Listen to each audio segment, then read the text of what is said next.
Subhanallah, perbuatan manusia dijadikan dalil untuk mengalahkan dalil-dalil syariat ini sebuah keanehan. Ini mah keajaiban dunia lagi ya Pak. Ya. Kita harus memahami sombong dalam masalah isbal. Ya. Karena memang ada hadis yang mengatakan man jarra thawbahu khoyala lam yanzurillahu ilaih. Siapa yang menarik ya kainnya karena sombong, Allah tidak akan melihat kepadanya. Sementara dalam hadis lain, ma asfala minal ka'bain minal izar fa finnar. Setiap kain yang melebihi mata kaki, maka tempatnya di neraka. Hadis pertama mengikat dengan kesombongan. Hadis yang kedua tidak mengikat dengan kesombongan. Sekarang kita penting untuk memahami hakikat kesombongan. Dari bagaimana caranya melihat dalil-dalil yang lain tentang masalah ini. Ya, ada dua hadis yang menjelaskan tentang hakikat kesombongan.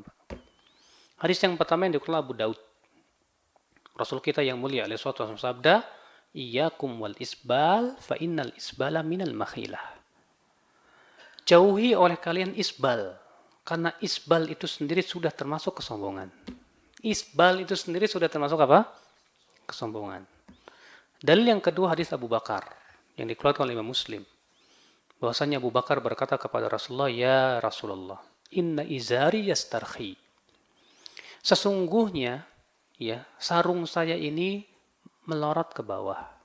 Wa inni ata'ahaduhu, dan aku berusaha untuk terus menjaga jangan sampai melorot. Setiap melorot dinaikin lagi, setiap melorot dinaikin lagi. Maka Rasulullah bersabda kepada Abu Bakar, "Ya Aba Bakar, innaka lasta mimman yaf'aluhu khuyala." Kamu tidak melakukan perbuatan itu karena sombong. Kapan? Ketika dia tidak melakukannya dengan sengaja. Abu Bakar yang melorotnya tidak sengaja. Setiap melorot dinaikin, setiap melorot dinaikin. Kata Rasulullah, seperti itu bukan sombong. Berarti kalau yang sengaja dilorotin itu yang sombong, Pak. Ya. Pahami ya hadis ini dengan baik. Yang anehnya, ada orang yang berhujah dengan hadis Abu Bakar tadi untuk mengatakan ini menunjukkan kalau tidak sombong boleh. Padahal kenyataannya, kejadian yang dalam pada Abu Bakar itu tidak menunjukkan kepada apa yang diinginkan. Ketika Rasulullah mensifati Abu Bakar tidak sombong, keadaannya Abu Bakar waktu itu apa? Tidak sengaja. Karena kebetulan Abu Bakar kurus, ya beliau pakai baju kegedean. Jadi sarungnya melorot terus ke bawah. Tapi setiap melorot dikeatasin lagi. Mana mungkin disamakan dengan orang yang sengaja dilorotin ke bawah. Dan dalam riwayat Abu Daud sendiri, Pak, sudah sangat tegas dan jelas sekali. Ya Rasulullah mengatakan, jauhi oleh kamu isbal, karena isbal itu termasuk kesombongan. Belum lagi didukung dengan perbuatan Rasulullah dalam mengingkari para sahabat. Dalam riwayat Tirmidzi, Rasulullah melihat Abdullah bin Mas'ud sedang berjalan dan kainnya terseret. Maka Rasulullah segera mengejarnya. Lalu Rasulullah bersabda, "Irfa' thawbak." Angkat bajumu. Diangkat Ibnu Mas'ud. Zid, tambah lagi. Diangkat lagi. Lalu Rasulullah memegang tumitnya Ibnu Mas'ud dan berkata, tidak ada hak untuk kain melebihi ini. Rasulullah tidak bertanya dulu kepada Ibnu Mas'ud, kamu sombong apa enggak? Rasulullah nggak nanya dulu, kamu sombong apa enggak? Tidak. Dan itu ada dua kejadian Rasulullah SAW yang mengingkari itu. Yang pernah belum Mas'ud, satu lagi seorang laki-laki yang lain, saya lupa namanya. Dan di situ Rasulullah tidak bertanya, kamu sombong apa tidak?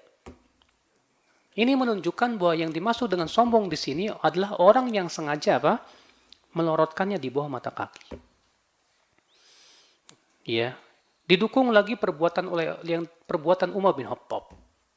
Umar bin Khattab ya, ketika beliau ditusuk oleh orang Majusi sampai keluar ususnya. Dalam keadaan sangat kritis menuju kematian itu, datanglah seorang pemuda. Lalu pemuda itu berkata, "Tibta hayyan wa mayitan ya ibn Khattab." Wahai Ibu Umar, engkau hidup dalam keadaan baik, engkau pun mati dalam keadaan mati syahid. Lalu pemuda itu keluar. Ternyata Umar melihat si pemuda itu pakaiannya menyeret di tanah. Lalu kemudian Umar dalam keadaan kritis seperti itu berkata, alayya bil gulam. Panggil si pemuda itu. Dipanggil lagi, ya gulam, irfa saubak.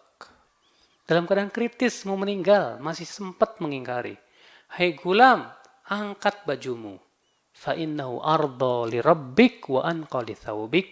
Karena itu lebih diridhoi oleh Rabbmu dan lebih bersih untuk pakaianmu. Kisah ini dikeluarkan oleh Bukhari dalam sahihnya. Ya. Bayangkan Umar bin Khattab dalam keadaan kritis seperti itu, Pak. Umar nggak nanya dulu kepada si pemuda, kamu sombong apa enggak? Kalaulah itu pemahamannya, tentu para sahabat sudah nanya dulu. Tentu Rasulullah ketika mengingkari nanya dulu. Ya, makanya ya saya tidak setuju dengan orang yang mengatakan bahwa kesombongan yang dimaksud seperti yang dipahami oleh mereka. Itu sengaja celananya dilorotin ke bawah dengan klaim saya tidak sombong. Justru itu sebetulnya kesombongan kata Rasulullah. Ya, subhanallah. Masih ada yang bertanya? Wah, bapak pulang langsung dipotong celananya nih, Pak.